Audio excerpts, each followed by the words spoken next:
to InfoHub. In our headlines, first smart traffic light system commissioned, better water for Chinooing, and cabinet roundup. Stay tuned for the details of these and more.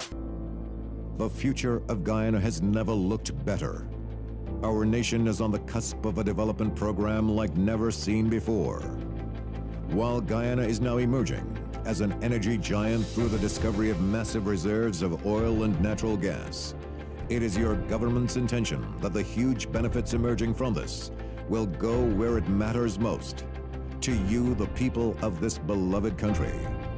There is a surge of confidence in the way Guyana is governed once again, and the level of investor interest is unprecedented. Guyana is poised to become the breadbasket of the region, and the pace at which this nation will grow through prudent fiscal management will be nothing short of impressive. But more than anything else will be the way every Guyanese, regardless of color, class, or creed, becomes a part of this historic period of national transformation, sharing in the wealth and well-being of it all as one Guyana. We begin with Cabinet Roundup from Stacey Carmichael. President David Granger is attending the International Solar Alliance Founding Conference and Solar Summit in New Delhi, India on March 11.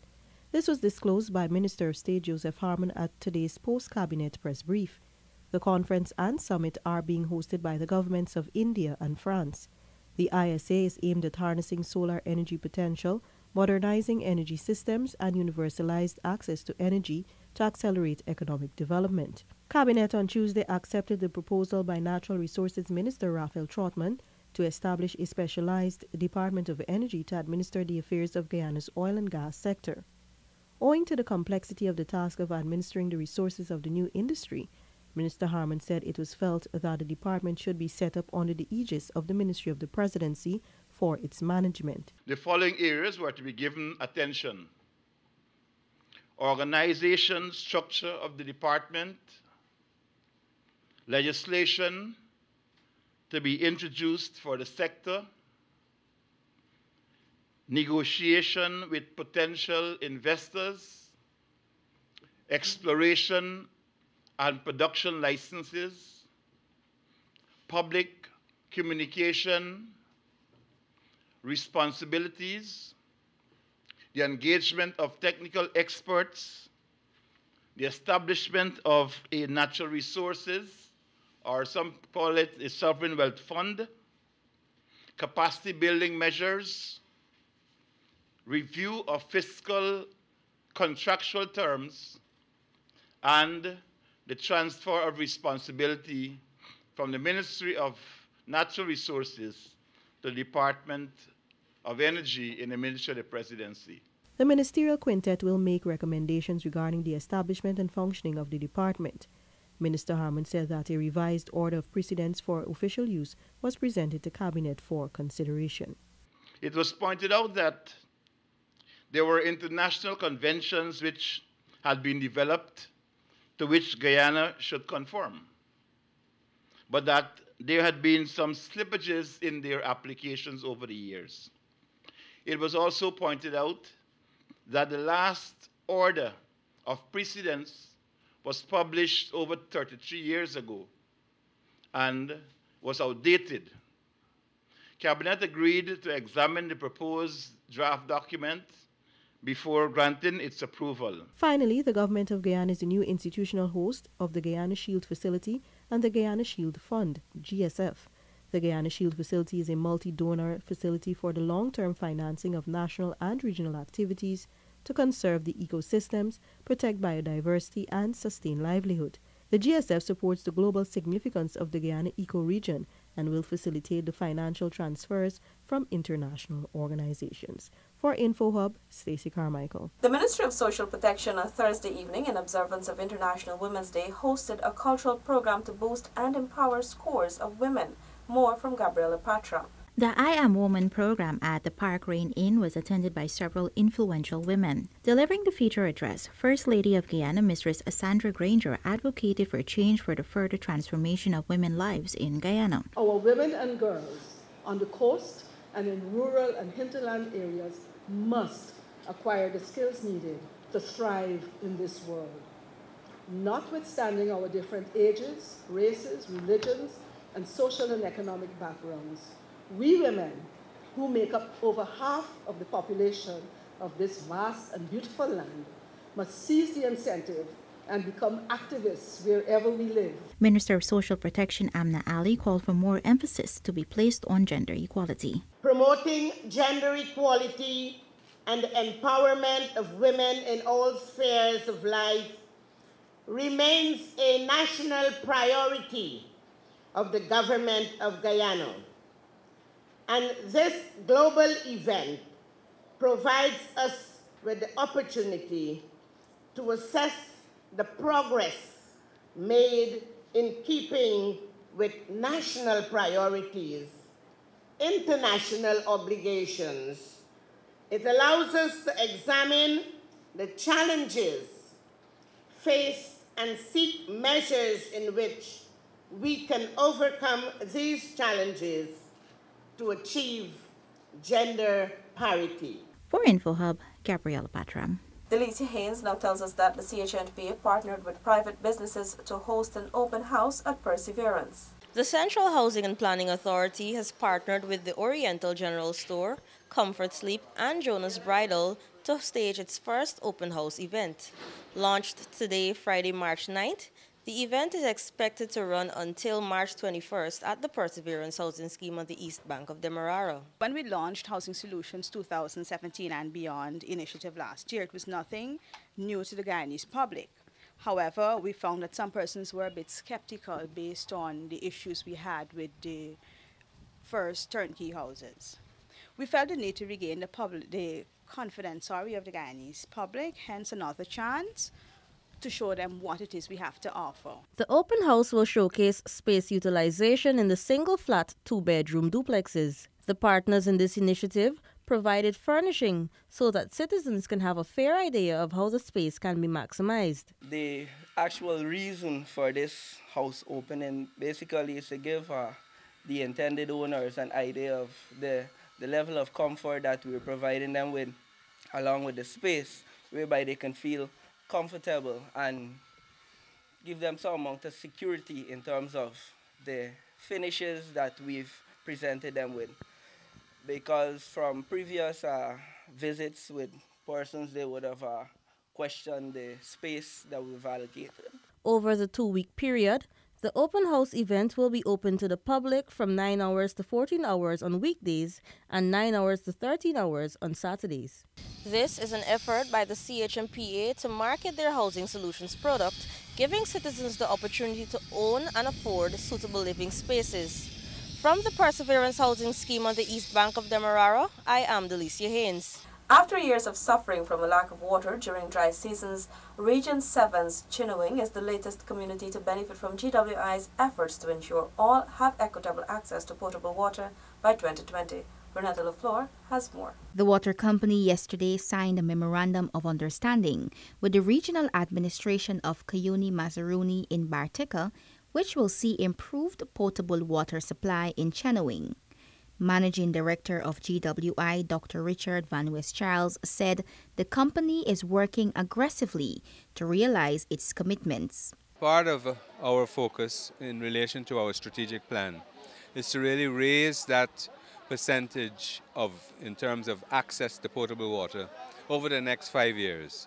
So this is part of that process which we're moving on. We're trying to get resources from the government of Guyana, from GWI, and we are even tapping in to some non-governmental sources as support. The over $10 million project will see the construction of a catchment, storage tanks trestle, installation of a pipe network, standpipes, and installation of photovoltaic system for the 375 villagers. Regional Chairman Gordon Bradford said Chinawing is one of the remote communities in the region that is often waterless during hot weather. Chinawing, in terms of its location, it's like an arid desert. It's a savanna, and when you see the sun is out, like in this period, then everything there is dry. And apart from supplying potable water to the residents there, most importantly also, it would help them to even do some kitchen gardening. To show for the community, Roger Roland is grateful for the initiative. I'm very happy to know that the GWI is providing the water system in my community, because for long years we suffer from the water. Where we're living, it is savanna, open savanna, and we have to go far from the creek for water from the creek, and it's hard for us to go there. So I am proud to know that the GWI providing the water supply in my community. From Bartica, this is Renetta LaFleur for InfoHub.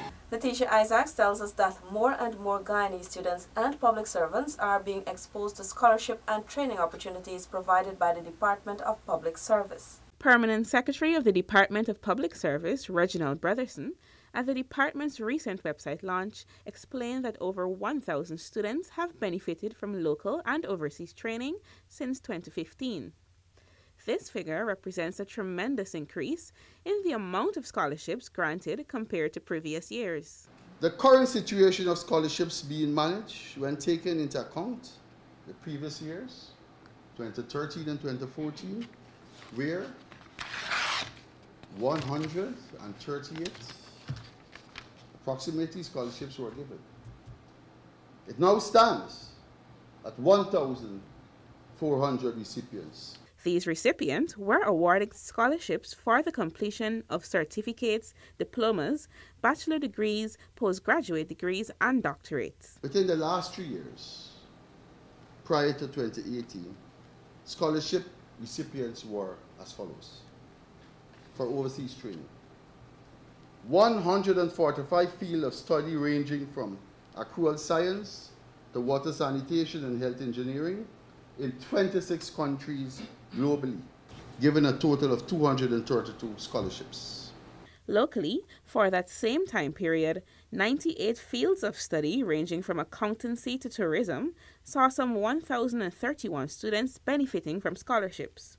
The local scholarships were awarded to institutions such as the E.R. Burroughs School of Art, Air Services Limited Aeronautical Engineering School, Art Williams and Harry Wendt Aeronautical School, Carnegie School of Home Economics, Critchlow Labor College, Georgetown American University, Georgetown Public Hospital Corporation, the Government Technical Institute, Greenheart Medical University, the Guyana School of Agriculture, Nations University, Ogle Aviation School, Texila American University, and the University of Guyana.